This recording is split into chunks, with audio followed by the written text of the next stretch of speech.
Hi friends, இன்றைக்கி பார்த்திங்கன்னா நம்ம காலையில் என்ன தான் சீக்கிரம் எழுந்திரிச்சாலும் என்றைக்காவது ஒரு நாள் லேட் ஆகிடும். அப்படிங்கிறப்ப குயிக்காக எப்படி ஒரு டிஷ் பண்ணுறது அப்படிங்கிறது தான் இன்றைக்கி நம்ம பார்க்க போகிறோம். இந்த வெறும் பருப்பு, தயிர் சாதம் எல்லாத்துக்குமே இந்த டிஷ் நல்லாயிருக்கும். இதுக்கு பார்த்திங்கன்னா நான் 2 கொஞ்சம் பெரிய உருளைக்கிழங்க கட் பண்ணி வச்சுருக்கேன். கருக்காமல் இருக்க நம்ம தண்ணியில் போட்டு வைக்கலாம். நான் இப்போ உடனே போடுறதுனால போடலை. தாளிக்கிறதுக்கு கருவேப்பிலையும் பூண்டு தோலோடு நசுக்கி வச்சுருக்கேன். வாங்க எப்படி செய்யலாங்கிறது பார்க்கலாம். கடாயில் எண்ணெய் ஊற்றியாச்சு.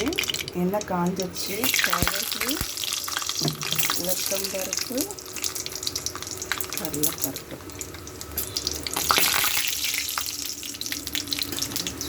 சீரகம் உறிஞ்சிச்சு. இப்போ நம்ம பூண்டு கருவேப்பிலையும் ஆட் பண்ணிக்கலாம்.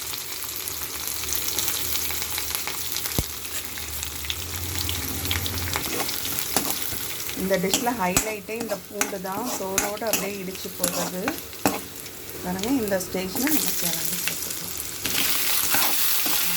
பண்ணி விடணும். சில்லி பவுடர் 1/2 ஸ்பூன் சேர்த்துருக்கேன். இது ஒன்று மட்டும்தான், வேறு எதுவும் நீங்கள் சேர்த்து தேவையில்லை. காரத்துக்கு தகுந்த மாதிரி நீங்கள் சேர்த்துக்கலாம்.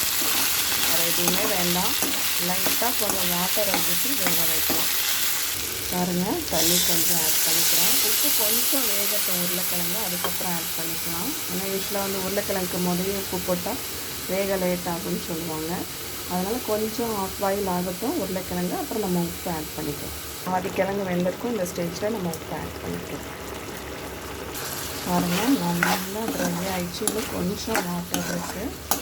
ரொம்ப நம்ம வேக வச்சுனா குழஞ்சிடும். பீஸாக வேணும் அப்படின்னா இந்த ஸ்டேஜில் நம்ம இறக்கிடலாம். இன்னும் கொஞ்சம் அந்த ட்ரை தண்ணியாக முடிஞ்சோன்னா இறக்கிடலாம். பாருங்கள், ரெடி ஆகிடுச்சு. சுவையான sweet potato recipe. Sambar rice, தயிர் சாதம், ரசம் சாதம் எல்லாத்துக்குமே நல்லாயிருக்கும்.